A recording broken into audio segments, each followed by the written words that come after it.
What is going on, guys? I am your host, Eddie Lynch, and we are here to review WWE TLC 2016. With all that has gone on today, we have had 2 title changes and 1 successful retain, or 2 actually. So let's get to it. So the match opens up with the tag team matches of the night. Bray Wyatt, Randy Orton versus Heath Slater and Rhino. Decent match, kind of short. There's not really anything I could really give to you in terms of highlights. For the most part, it was fine. It was decent. Again, like I said, nothing happened. Except for Bray Wyatt was crab walking and then distracted Rhino. Therefore, Randy got the RKO, pinned Rhino 1, 2, 3, and Randy Orton and Bray Wyatt are your new tag team champions, and this has been a long time coming for Bray Wyatt. So, in the spirit of Bray Wyatt, I'm probably going to make a custom Titantron for the guy. I'm probably going to make some sort of tribute video to the guy, so look out for that on my Eduardo Betancourt channel. So, following that, we had Kalisto versus Corbin. It was very good. Not match of the night, but it was very good. The stipulation was stupid, so they had quite the challenge to work with. It was a chairs match, so I guess nothing else was legal for whatever reason. I was wrong in saying that Kalisto was going to get the underdog win, which in hindsight really was the bad prediction to make. Baron Corbin squashed Kalisto with the End of Days, who sold that End of Days like nothing. He didn't even get up after the match. He was just laying there for quite some time. The referee was checking on him. And eventually he did get up and sell the head. As far as what's going to happen after this, I'm hoping that they move on from this feud and we see something happen. Kalisto looked very much like a little kid in a diaper. I mean, honestly, I think the guy should just stick to the tights. Speaking of tights, AJ Styles had a little bit of a wardrobe malfunction today, which I'll get into. Next was Carmella versus Nikki Bella. If I'm being a little unbiased here, it was definitely a squash. Carmella did get some offense in here, but for the most part, she didn't do that much that was like, hey, she actually has a chance of winning. And I was disappointed at this. I was expecting so much violence at this because of what these ladies were doing to each other. But it is what it is at the end of the day. I guess my initial prediction was right that this was just going to be mild violence. Which, by the way, I apologize for not getting my TLC predictions in on time. It's just that previous video that I had would not upload. So, you know, I just was fixated on that. And honestly, I don't want to overwork my computer with so many things that I have to do with it. But I digress. Let's get on to this point. There was a few good spots here and there. Carmella had a kendo stick, really jabbed Nikki with it. It wasn't like Sasha Banks hitting Charlotte with the kendo stick. It wasn't that stiff, but she had a few good jabs in there. Nikki Bella ended up getting the fire extinguisher and basically put her out like a bug, as I believe it was JBL who said that. Squash her like a bug. You spray her, and she really let her have it with those fire extinguishers. And then off with the TKO. 1, 2, 3. Carmella was finished. And again, I was mildly disappointed, not only at the outcome, but just the match itself. Could have been way better than it was. I hope that Carmella gets something going for herself after this, because that was a big momentum drop for her, in my opinion. Because with that type of performance, it was just, it was disappointing. Beyond belief disappointing. Moving on, after that match, Carmella stands up and she says to Nikki Bella, "Are you proud of yourself for winning?" And Nikki Bella says yes. And just when you think this feud is going to continue and Carmella's going to give another promo, she basically stood up and said, Natalya was the one who attacked you. And I'm sitting here befuddled because, first off, this was the blow off to the feud, right? And Carmella gets up, and that's all she has to say, for one. That it wasn't her who attacked Nikki, it was Natalya. And apart from that, what was even the point of having the match? The point of having the match was for Nikki Bella to get her revenge. Why would Carmella even accept? Why would she not just tell her beforehand, hey, I didn't attack you. It was Natalya. I mean, I get it. It's this I want to make an impact type of thing. But ultimately, why would Carmella even care to protect Natalya? And why would she not tell her? Why? What was the point in all of this? Not only was this issue of Carmella not telling Nikki Bella beforehand an issue, but just the way they treated this feud, this blow off to this feud, it basically went from Carmella having a legit problem with Nikki Bella to Carmella being basically a stepping stone for Nikki Bella. And it's disappointing when you really think about it, because you could have just had Carmella be the attacker and then start a fresh new feud with Natalya. This just kind of bridged into basically Carmella, like I said, being a stepping stone, and it's just kind of it's really disappointing to me. This was storyline stupidity at its finest, in my opinion. Anyway, after that, we get Natalya after backstage segment. Man, these words are not coming to me right, so I apologize in advance if I'm not phrasing these sentences correctly. Anyway, Natalya, she gets on the mic. She doesn't answer the question that was asked to her of her thoughts on whether she attacked Nikki Bella or not. And she just said, Becky Lynch was a great champion, and I hope she wins. So I guess she was pulling for the face here. So it's pretty obvious that it's going to be Natalya. And just considering the fact that she pulled a Mick Foley, right, on that State of the WWE Universe. Mick Foley, hey, would you work with Daniel Bryan sometime?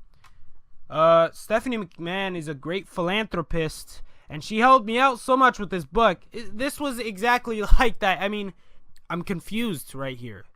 I'm genuinely confused at this storyline. It's stupid now. I mean, hopefully Carmella will win a feud, but I digress. Why she didn't tell her beforehand is beyond me, and why I mean, okay. So after that, we get The Miz versus Ziggler, which was a good match. I think it was long. Maurice didn't really interfere that much. She had her moments too. I think my favorite spot was maybe when Dolph Ziggler was thrown off the ladder onto the other one. I can't really describe it to you because Miz had a ladder propped up in between, and I forget if it was a power bomb or if he was just thrown off the ladder, but Ziggler was thrown off from one ladder onto the other ladder that was in between the ropes, something like that. It's crazy how one day can make me forget an entire match. This is what happens when I don't take notes. But anyway, it was an enjoyable match. Miz hits a low blow on Ziggler, pushes Ziggler off the ladder, and goes for the championship. And Ziggler wins this Intercontinental title feud. And this was the blow-off. So, Miz, he cuts a promo dedicating this match to Daniel Bryan, claiming how much, if it weren't for Daniel Bryan pushing him down, Miz would not have strived to have been one of the greatest Intercontinental champions of all time. And it's crazy how heelish it works. It sounds almost like a face promo. I mean, if you really go back and listen to that, it does sound like a bit of a face promo to me. Okay, next was the Becky Lynch versus Alexa Bliss match. I think it was back and forth. It was great. I personally enjoyed it. I had been fooled on quite a few matches, before. This one was no exception in my opinion. There was so many moments where I thought it was gonna end with Alexa Bliss ending it or Becky Lynch ending it. I think highlight of the night for that match anyway has to be the disarmer through the table. I was a little disappointed at the finish. Alexa Bliss and Becky are on the outside of the ring. There's a table propped up outside, and Becky, who was struggling on the ropes, Alexa slides underneath the ropes, puts Becky in a powerbomb. Becky goes through the table, and Alexa Bliss is your winner. Now, I'm not disappointed at the fact that Alexa Bliss won, because believe me, everyone knows that I'm a Becky Lynch supporter, unless you're new to my channel. But it was right for Alexa Bliss to get the win here, and I'll go into that. But the reason I was disappointed was because I really wanted to see that sparkle splash through the table. Selfishly, that was me. If Alexa Bliss was going to win, give her an impactful win. And I'm not trying to take away from that powerbomb, because that powerbomb was great. It was powerful. But I think it would have been would have made for a better highlight if she had won with the sparkle splash through the table. Beggars can't be choosers, but that's just how I feel, honestly. Now then, why do I feel Alexa Bliss is right for winning this? Well, let's get into it, because I don't hear too many people saying this. Alexa Bliss should have won for this reason, is that she had momentum on her side. Not just in storyline, but the crowd was behind her. She was getting positive receptions at every pay-per-view, even at TLC, at Survivor Series. You could see her. She was getting the biggest pop of the night. Even Natalya couldn't get that big of a pop. And honestly, when you have that momentum on your side, it just makes sense. Plus, Becky Lynch, she had lost her momentum, and it's not her fault. She had been gone for a month due to a medical issue. So there was that. And while she was gone, Alexa Bliss has taken place, and she is outshined. She has proven she could shine, and honestly, why wouldn't she? I mean, what's she going to do? Is she going to derail her own momentum for Becky Lynch? Just wait on her hand and foot? Or is she going to carry it and try to make the best of her situation? You know, she doesn't want her storyline to be the least relevant. She wants it to be the most relevant. Make it feud of the year as much as you can. So, you know what? Good on Alexa Bliss for outshining. I honestly feel like if Becky Lynch had not had that medical issue, she would not have lost her momentum, and she probably would not have won. She probably would not have lost that belt to Alexa Bliss. And I feel like this feud would not have carried on to TLC. Now, as much as I hate saying it, like I said, Alexa Bliss was the smart choice to go for this.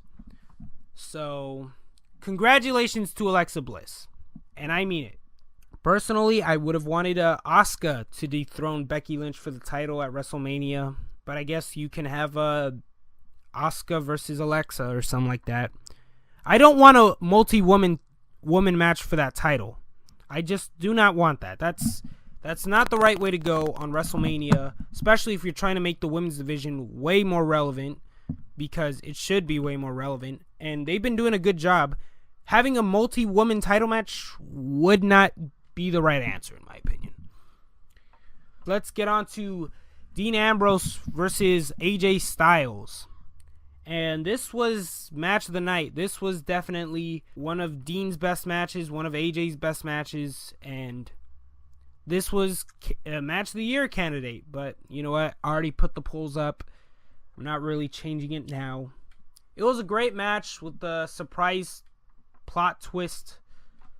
AJ Styles, he had some great highlights in here. Same with Dean Ambrose. Dean Ambrose, this was my favorite spot of the night, where Dean Ambrose, he picks AJ Styles in a suplex position, but then he like spins him. AJ Styles goes 360 degrees and then forward lands on a stack of chairs. That looks so crazy. The crowd was chanting "Holy shit!" and rightfully so, because that was quite the spot right there. AJ Styles, he also got some good spots in here. He got a springboard 450 through the table, which looks so smooth. Then on the outside, he had a moonsault DDT on Dean Ambrose. So there were some good spots. AJ Styles had an unfortunate wardrobe malfunction, as I clearly early mentioned. And unless he was wearing flesh-toned underwear, you could definitely see bare ass. So, what are you going to do? These things happen. AJ Styles ripped a hole in his ass. Literally. So, with that being kind of a distraction for some people, I can imagine, you just see AJ Styles working this incredible match, and it was quite the match. Like I said, James Ellsworth comes out, and AJ Styles goes to beat on James Ellsworth. Dean Ambrose gets AJ Styles, puts dirty deeds on him through the steps, and Dean Ambrose climbs the ladder, and I'm really sitting here thinking, like, they're really gonna continue this feud. And I'm like, why would they do that? Because Dean Ambrose, he needs to move on. AJ Styles needs to move on. And continuing this feud just won't happen. I don't see Dean Ambrose getting that belt a second time, especially not on TLC. And I'm also a Dean Ambrose supporter, but he just doesn't need the belts right now at the moment. AJ Styles needs it way more. So when I thought AJ Styles was going to lose here, James Ellsworth comes out of nowhere to push Dean Ambrose through the two tables, and it's funny because what happened there was, you see Dean Ambrose, the camera pans over to him, and he's just kind of staring. He's just kind of staring at AJ Styles, and he's like, I made a joke about this over Twitter. He's just like, really? That's the finish you're gonna go with? And it's just, it's funny to me. It's funny to me. Dean Ambrose, I noticed he does this quite a few times. He kind of has his eyes open. I guess he was going for like the Stone Cold glazed eyes. If you don't remember what I'm talking about, look at his match with Jericho in 2001 at King of the Ring. He was defeated by Jericho off a dusty finish, and Stone Cold Steve Austin, he gets up with the confetti all over his face, and he just kind of has this blank stare on his face, and that's kind of what this reminded me of. So there was that, and Dean Ambrose was just in shock, and AJ Styles, he climbs the ladder, and AJ Styles retains your championship. So there was quite the things to talk about in this match. Overall, an A+ in my opinion. I have no real complaints except for Carmella versus Nikki Bella. Everything went as it should have, in my opinion. Personally, none of the predictions I got were right, except for AJ Styles and Miz. But that's just the way it goes sometimes. So none of the people I wanted to win won. But there you go. Overall, Survivor Series, TLC was a great match, a great pay-per-view. Great job from these guys. Disappointed in Nikki Bella versus Carmella. Just gonna say that now. Let's talk about what I think will happen afterwards. Okay, so Baron Corbin and Kalisto, I could see I could see the blow-offs from these feuds being Baron Corbin versus Kalisto, Miz versus Ziggler, and Dean Ambrose versus AJ Styles. So where do I think they go from here? I could see Dean Ambrose working a program with James Ellsworth for some reason. AJ Styles working a program with The Undertaker. If it wasn't an Easter egg enough, you got the crowd chanting Undertaker during the event. And why would people even expect Undertaker to be there to intervene in this match? Undertaker is not a heel or a face. Let's face it. He's pretty much the tweener. He should just... I feel like he would have feuded with either guy. In storyline, why this would even be a rumor that Undertaker would be at TLC to intervene in this match is beyond me. But I do know he is going to be there for the Royal Rumble, or so the rumor goes. So I truly believe AJ Styles will start working a program with The Undertaker. Now, whether I can make a prediction on who will win that feud or not, I can't yet. So we'll just have to see if they actually go with this. Becky Lynch versus Alexa Bliss. I think they'll continue that feud. Just for Becky to lose a second time maybe. Or Becky Lynch will get the title back. Who knows? After all this, Miz versus Ziggler. I could see Miz working a program with maybe Apollo Crews to hold him over until they find a legit baby face to take that title from him. Ziggler, I don't know what you do with the guy, honestly. I think putting him up against Baron Corbin would be a mistake, especially because of their last feud. Maybe you could have him work a program with AJ Styles. But then again, if AJ Styles is working The Undertaker, then Ziggler could, I guess, work with... I'm legitimately trying to think of an opponent for Ziggler, because really this direction for him is not clear. I don't know. There's no real clear direction for Ziggler. So, I mean, maybe you could turn Ambrose heel and have them work a program together. I don't know where you go with Ziggler after this. Nikki Bella and Carmella. So it's pretty obvious Nikki's next feud is going to be Natalya. Carmella, I guess maybe if we're done with Becky Lynch versus Alexa Bliss, which would be a mistake if she doesn't get a rematch. Maybe if you don't do that, then you get Carmella versus Becky Lynch, which I wouldn't mind all too much.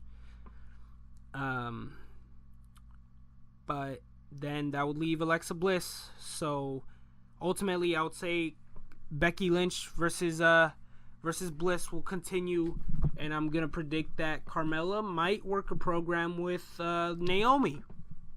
I wouldn't mind that too much, to be honest with you.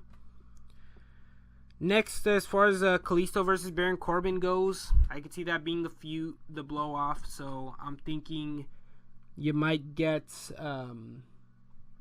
Darren Young to make his grand return to put over Baron Corbin. Either that or you stick Kane with him. Kalisto, I think he'll just fall back in this. I feel like he was just there to finish this feud to what was, so that way it doesn't become an unknown to everybody. Like, whatever happened to Kalisto versus Baron Corbin or whatever. Not like many people care, but so many people love to point out. So, I think that was ultimately what this was for.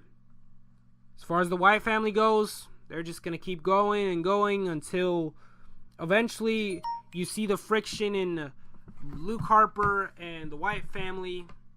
And from what I'm going to make this prediction right now, because this is from what I can gather here. So I feel like Luke Harper is going to break up with the Wyatt family due to all the friction and tension with Randy Orton. And then after that, Randy Orton will turn on Bray Wyatt. And then Bray Wyatt will be left with nobody. So it'll be Bray Wyatt versus Randy Orton in a blow-off match. And And this was Randy Orton's whole master plan, as it has been revealed. So after that, I can think of Bray Wyatt maybe gonna lose this one. That's my prediction. As much as I don't like to see it, you gotta keep in mind this is WWE, and you think of everything they've done with this guy since his call up to the main roster. It's inevitable. I think Randy Orton's gonna win this storyline blow off, which inevitably will end in Randy Orton versus Bray Wyatt. Heath Slater and Rhino. I don't know where you go with these two afterwards. I sure hope they don't just become fish to everybody. Okay, so that wraps up everything, guys. Let's get into some small plugs here. Gold Coast Wrestling, their first show will be in January. Still no clear dates, but when I get it, I will let you guys know. Next, we have the Podcast Legend Killers channel. Be sure to subscribe to that if you're not already. And if you're not listening to this and you're listening to this on my YouTube channel, be sure to subscribe to my Podbean podcast for early releases and, the lesser edited versions. So, whichever you prefer, be sure to tune in. And have a great day, guys. I hope you guys have a great day, guys.